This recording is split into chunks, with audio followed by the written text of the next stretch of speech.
This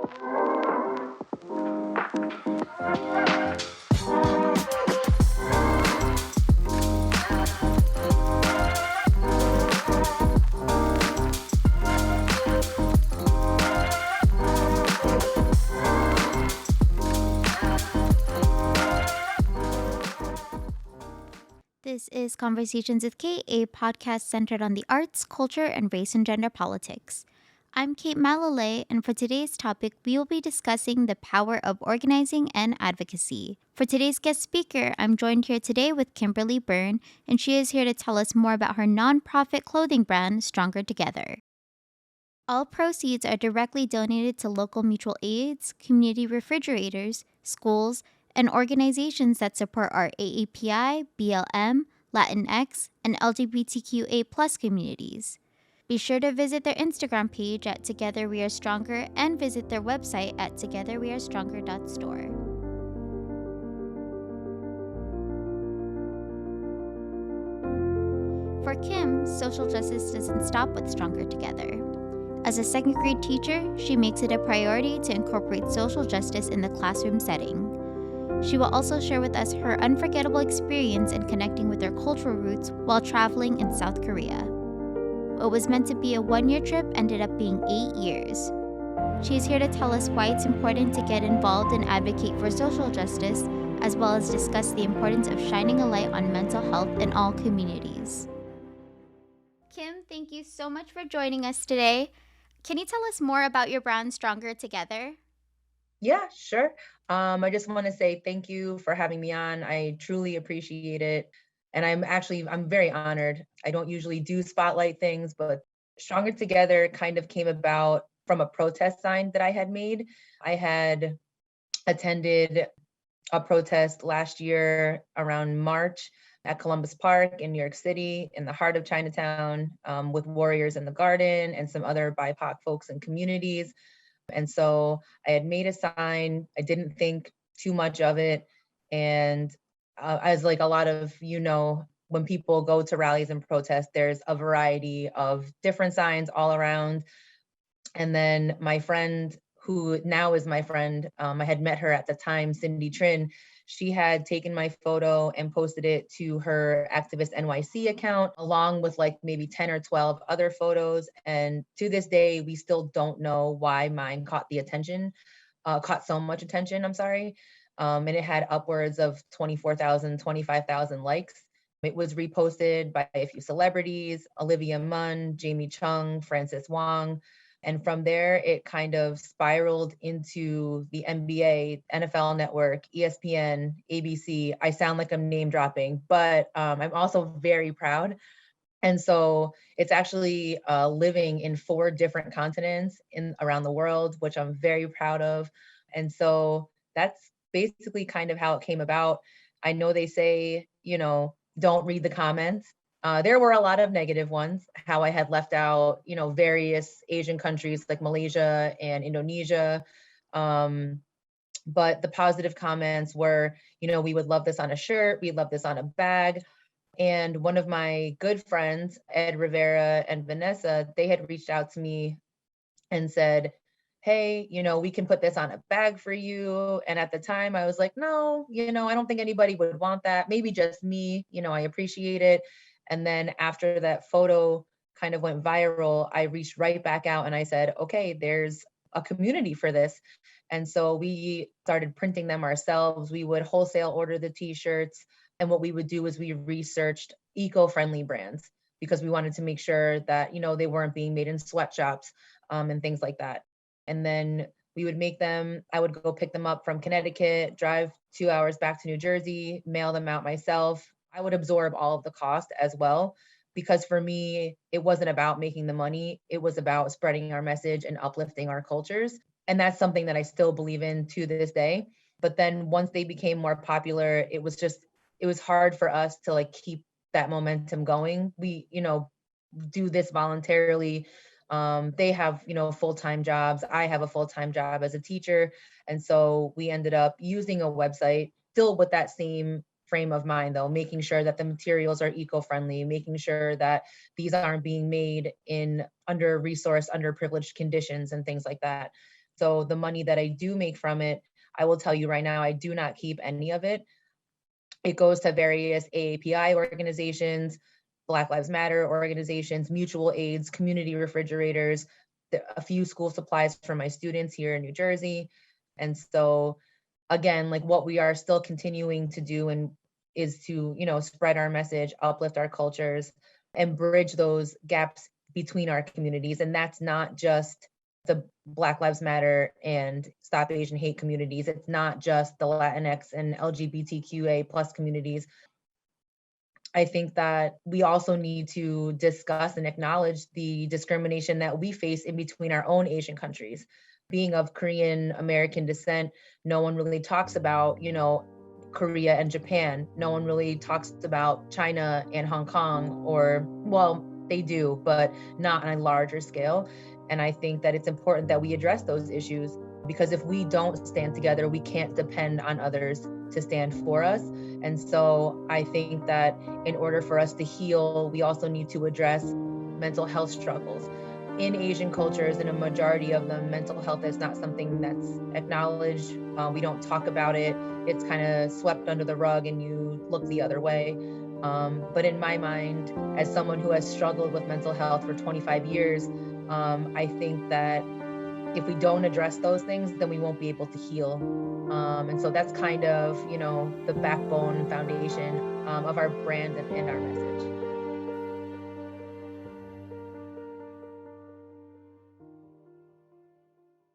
On the Instagram page for our listeners, that is Together We Are Stronger, I read that the others involved in this initiative, as you mentioned, Ed, the production manager, Vanessa, the industrial designer, are both from Puerto Rico. You three actually met in Morocco in the Sahara Desert.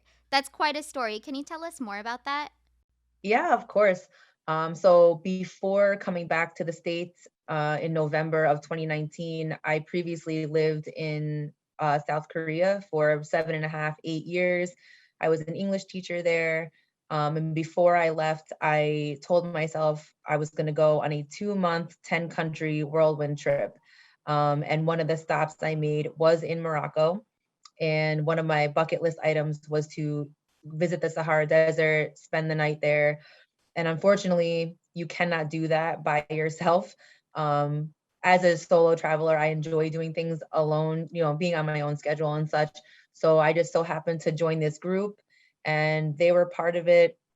We had a few others with us and we all still talk to this day.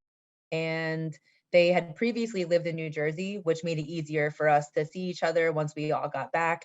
But they recently moved to Connecticut. But by the powers of social media and technology, we are able to keep in contact. And so that's how all three of us met, actually. And you also met Lily, who is also involved in this initiative in South Korea. With the power of social media, you both kept in touch and even met up in New York for a rally against Asian hate. I have to say, reading the stories of who's involved in this initiative, I love the diversity. There's Lily, who's a first generation Vietnamese Hong Kongese American, Ed and Vanessa, both from Puerto Rico, and you, who identifies as Korean American. In Stronger Together, I see you have clothing attire that says Asians for Black Lives and Black Lives for Asians. I love the inclusivity and recognition of intersectionality in this brand. Why do you find it important that different communities unite together? Quick story about Lily. Her older sister, Michelle, is one of my best friends. We met in 2013 when we were both working in Korea as English teachers. And then Lily and her parents had come to visit. And then since then, Lily has been like my younger sister. And Wow. so, yeah, Lily is actually at Johns Hopkins right now. And so she volunteers her time to take my protest signs and do her, technological magic, and she digitalizes them in order for them to be like more screen print friendly. So without her, that really wouldn't have happened. And so I would just want like listeners to know that all of the artwork that is on the shirts, that's handcrafted by me from protest signs that I've made. So I've painted all of those before Lily, goes in and works her magic. But I think it's super important that different communities come together, because I feel that at the end of the day, we are human. We are all human. We come from all walks of life. Take Ed and Vanessa. They are, immigrated to mainland United States from Puerto Rico. Spanish is their first language. Lily, whose family is from California, she is both of her parents are from born, raised Asia, immigrated to the United States. And I think that even though, among other people that I have met through this movement, I feel that even though the circumstances were less than ideal, I think that it also brought us together. It also shone a light on people in your life that you thought were there to support you until this happened, until the anti-China rhetoric was there. No one really addressed it. As a Korean American adoptee, I was raised in a very white community. Just picture the Jersey Shore. That's like what it was. Not at the shore, but like that kind of, Italian American, Yeah. very privileged upbringing. So growing up, I didn't know that I needed an Asian community. I didn't know, I wasn't exposed to people of color. I was one of maybe 3 or 4 students in my entire high school, elementary school, middle school that was of Asian descent. There were maybe 2 Black kids in my school. They were brothers, and there were a handful of Latinx students as well. But we were 100% the minority growing up. And so I think that even though my experience as a Korean American is going to be very different from my classmates, I feel that we're all working towards the same goal, right? Like we're working towards dismantling white supremacy, the systemic racism that this country was founded on. And I feel that one of the ways we can do that is by bringing our communities together. So when there are Black Lives Matter protests and rallies, I'm there. I am not Black. I would never claim to be. I'm very proud to be Asian American. But when you show up for me, I will turn right around and I will show up for you as well.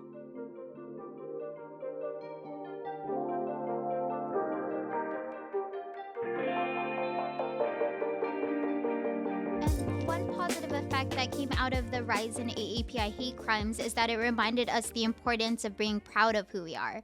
Many Asian Americans began to share their stories and personal struggles that they've had growing up, including discrimination or personal insecurities from being teased in school for the little things that made us, us, like the beauty of our eyes. Asian American discrimination has always been an issue, but it's just coming to light now. I read on the Instagram page, and as you mentioned, you were adopted, and in 2012, you moved to Korea where you lived there for nearly 8 years. Can you tell us more about that experience and what it meant to you to connect to your cultural roots? Yes. So I had not actually traveled outside of the US until I had moved to Korea. I went there with the mindset it was going to be one and done. I was going to go for a year, experience it. I never thought that I was going to fall in love with it. And living there for so long, I really learned a lot about myself. I learned a lot about my culture. I learned about why I am the way that I am. And there is, that struggle between nature versus nurture, but inevitably, I really did learn a lot about myself. Growing up, I knew that I was different.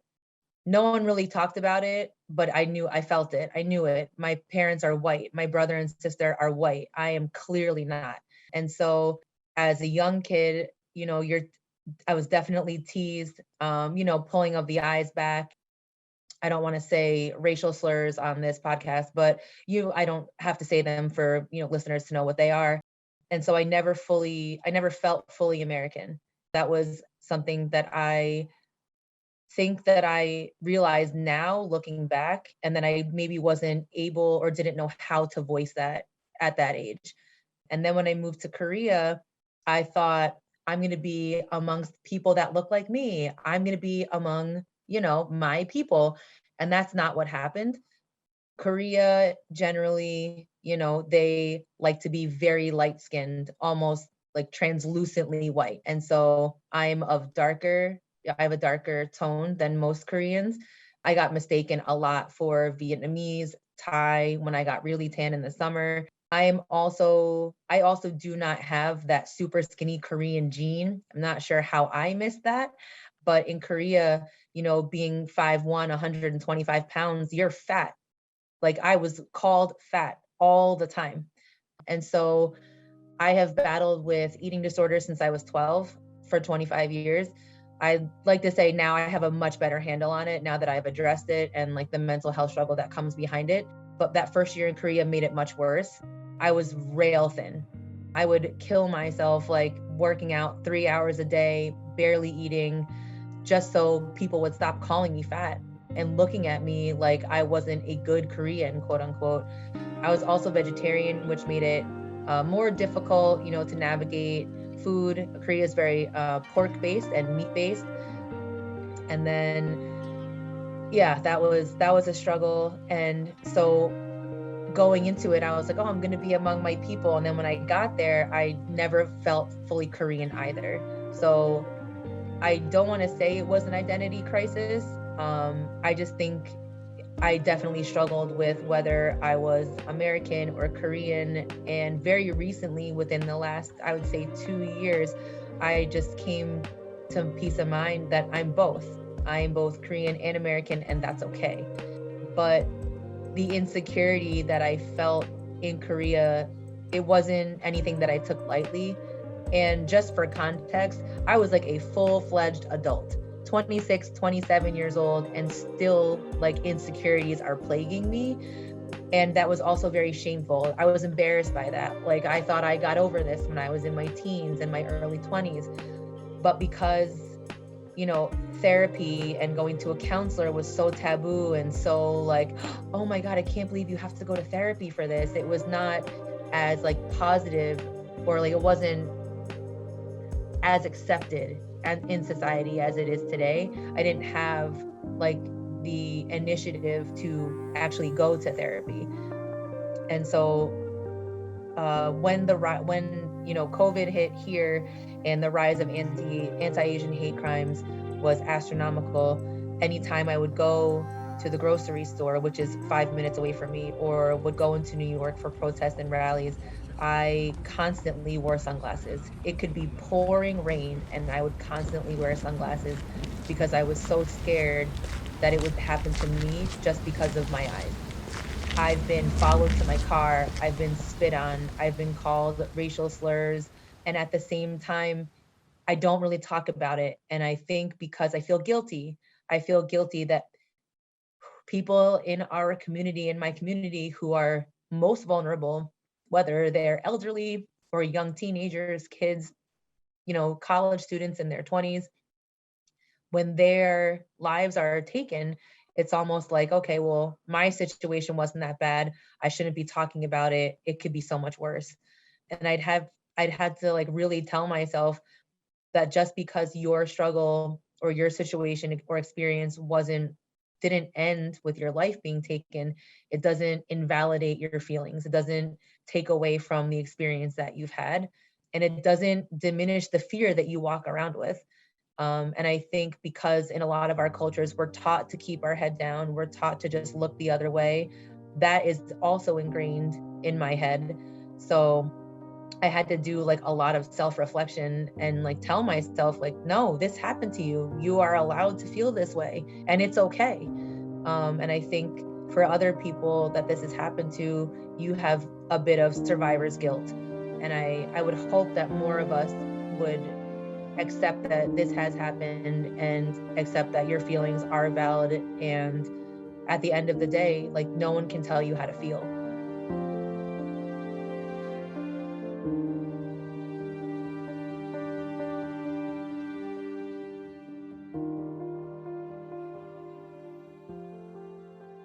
When you're not advocating, you're also a teacher. No matter how weird it sounds, I feel happy to live in this time period because it feels like we're actually starting to see some real change. We've got communities organizing together and protesting for basic human rights, whether it be reproductive justice, racial justice, or just respect in general. All these issues intersect. I can't imagine how I would fathom all this as a child, yet I see children are also advocating with their loved ones. How do we explain these issues and meet them at their level? A bit of background context, I teach predominantly Black and Brown students. at an elementary school here in Newark, New Jersey. They are 7 and 8 years old. I teach second grade. And upon this school year, because I was so heavily involved with different social justice, organizations, trying to, just volunteer as much time as I could these past 2 years, I knew that going into this school year that I was going to do it in my classroom. I had talked to my school leaders about it, and I was very honest. When the Atlanta spa shootings happened last year, they had asked me if I would say something during our, morning huddle meeting. And there was one at the time, my good friend, she was the only other Asian person in the building, also Korean American. They'd called us and asked us if we would say something. And we both, kind of said, well, would you be talking about this if we didn't work here? And they said, probably not. We both alluded to the fact, well, that's a you problem. That's not an us problem. And so I think like that kind of, I don't want to say sparked, more movement or more conversations about it, but it was definitely something to give everyone to think about. And so this year, when we had our virtual, welcome back night with the parents, some parents were able to come in. I was very honest and I told them about, because we were supposed to introduce ourselves and let them know a little bit about us. And I told them, this is part of who I am, and whatever social justice issues are happening in the world, we're going to talk about it. The PG version, I don't want to say sugarcoat. I definitely want to say the PG, because I am very honest with them. And I believe that even as children, they don't deserve to be lied to. And so we do talk about it. We talk about Black Lives Matter issues. We talk about Stop Asian Hate crimes that are happening. We've talked about Palestine and Israel. We've talked about Russia and Ukraine. And because they were home for so long and have instant access to media, they are all on TikTok, they are all on Instagram. And so if they are getting that information, I want to be able to make sure that they are getting correct information. And that's not me imposing my opinion to them. I just want to make sure that they actually have factual information and not just what they see in that 1 minute social media video. And so today we actually did talk about advocating for yourself. It's something as small as someone pronouncing your name incorrectly. If someone pronounces your name incorrectly, you have every right to stand up for yourself and just say, hey, this is how you say my name. And that's it. And we want them to understand and to know, yes, that is your right. That is your entitlement. And so we do encourage our kids to stand up for themselves. Today, for Women's History Month, each day we learn about a different woman. What I try to do is, because they are, predominantly Black and brown, we do learn 3 Black women, 1 Asian, 1 Latina every week. Today was Sandra Oh. In one of the videos that we watched today, she says something along the lines of, what I've learned is that change happens slowly and that's okay. And so I said to them, do I think that I will see real change in my lifetime? I'm not sure, but I think that your generation will see it. And so I posed a thinking question for them. If you could change one thing in the world, what would it be?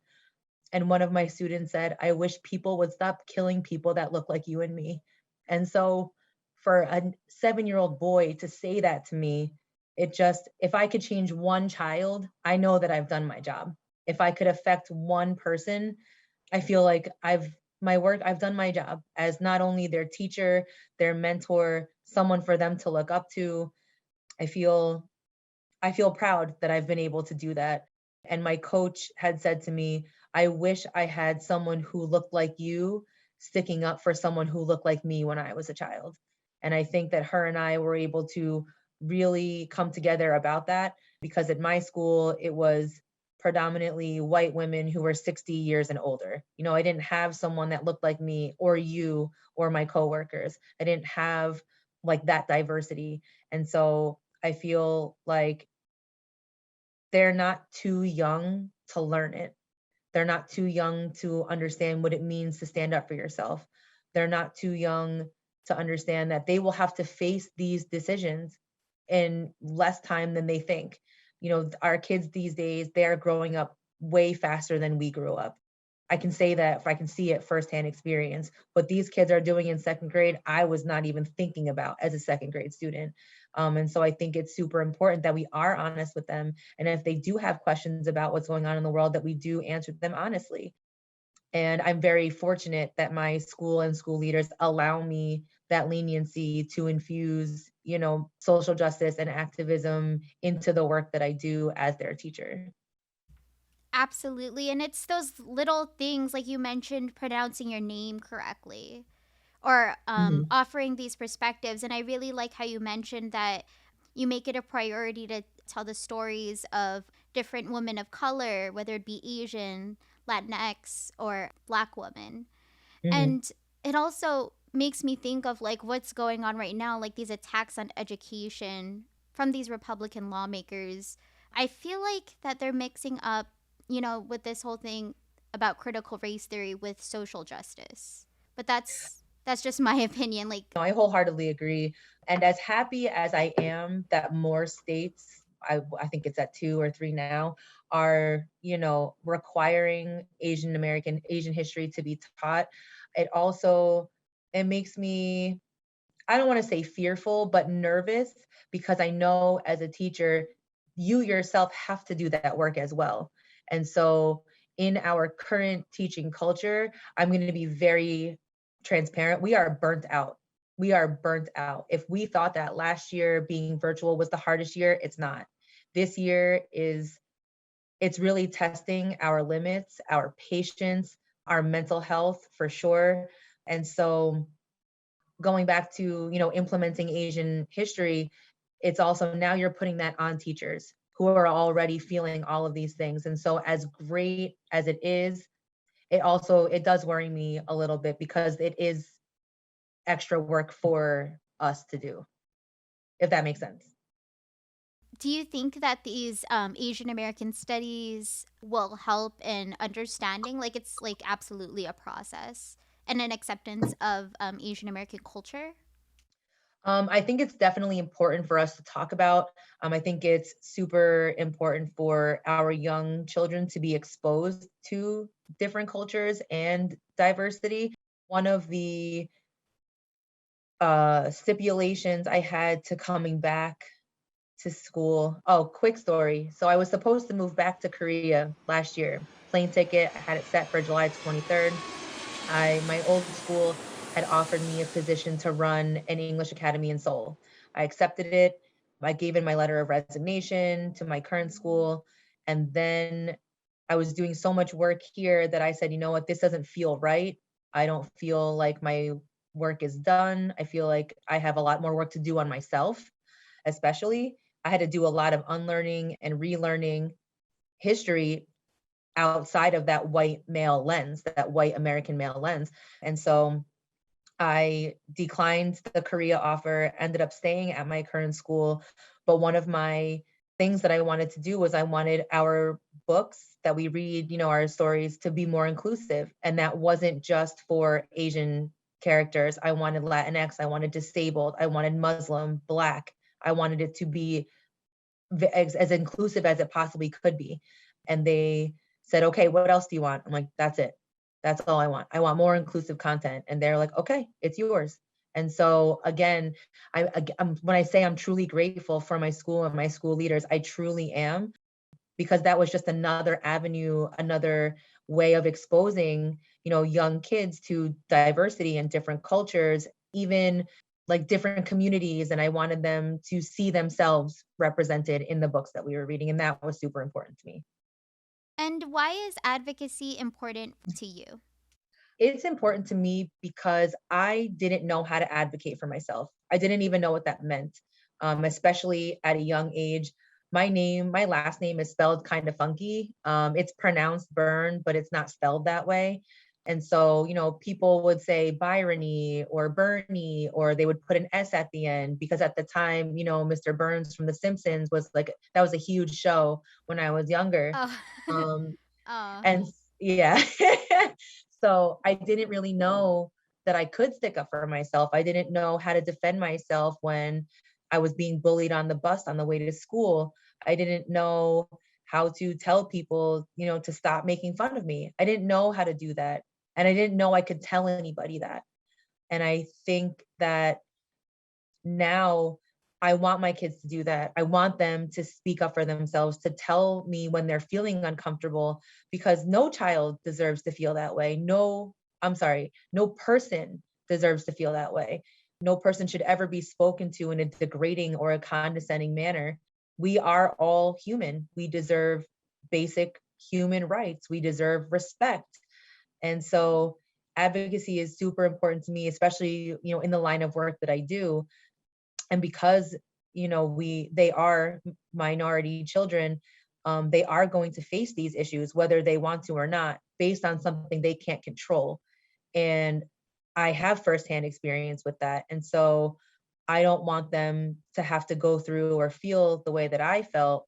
And if I can give them some tools, to keep in their toolkit, not physically, I mean, but just, how to have that conversation with another person instead of resorting to physical violence. I want to be able to do that for them, because I can still remember every single word that Peter, I will name him, Peter said to me on the bus. 30 years later, I can still remember that.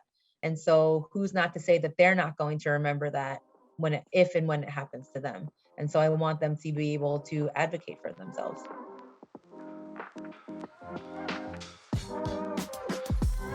Kimberly Byrne, founder of Stronger Together, we thank you for your time. Thank you so much for having me.